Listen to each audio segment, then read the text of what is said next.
So what we're going to do is the in and out crossover. In and out crossover is pretty simple. All you got to do is move your body, your hand like this. It's almost like carrying the ball, but you don't want to carry the ball or else you're going to get a violation. So we're just going to practice it real quick. Very simple, very easy, so that way you can learn how to develop it. All right?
Alright, so that last drill was pretty much the in and out crossover.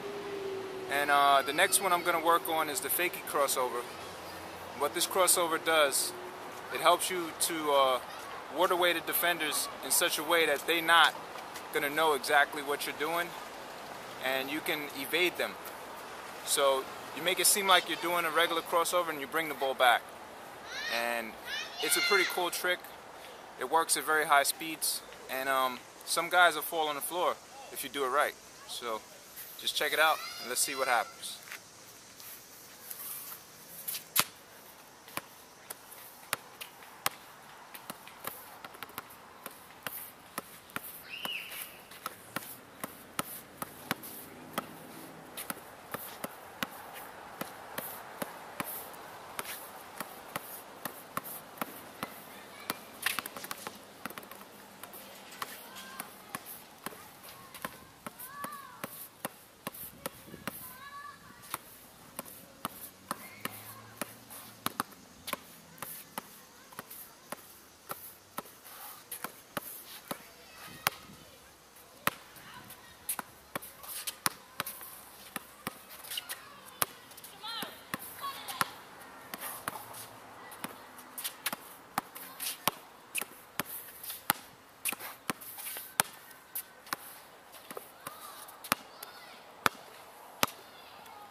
Alright, so that was the Fakie Crossover, and it definitely works wonders if you do it right. So this next drill that I'm going to do is behind the back crossover. It's pretty difficult to do starting out.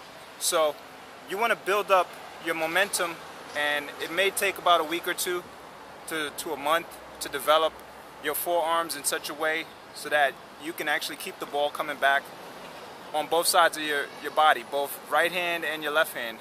And it has to be equal, like I said in the beginning of my drills, my previous drills I should say.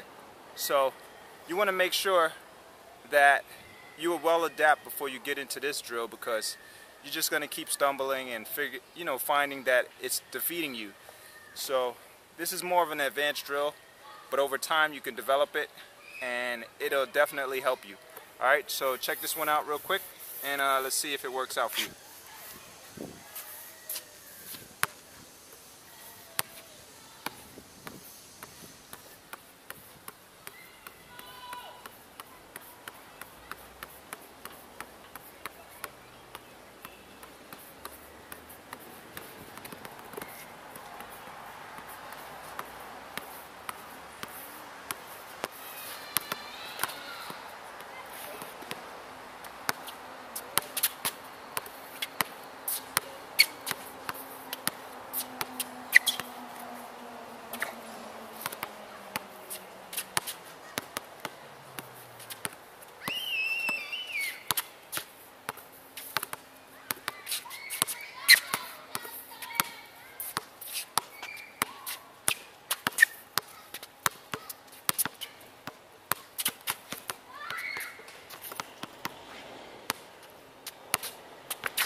as you can see, this was very tough.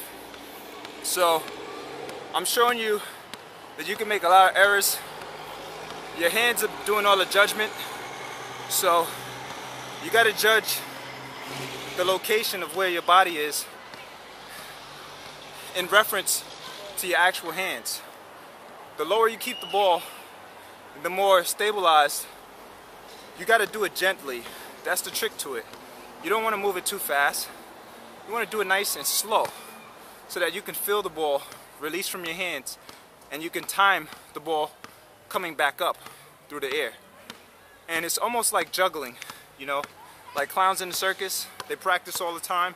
They actually practice the dynamics of a ball or an object moving in motion through the air, which is a physical and dynamic approach to the actual understanding of objects.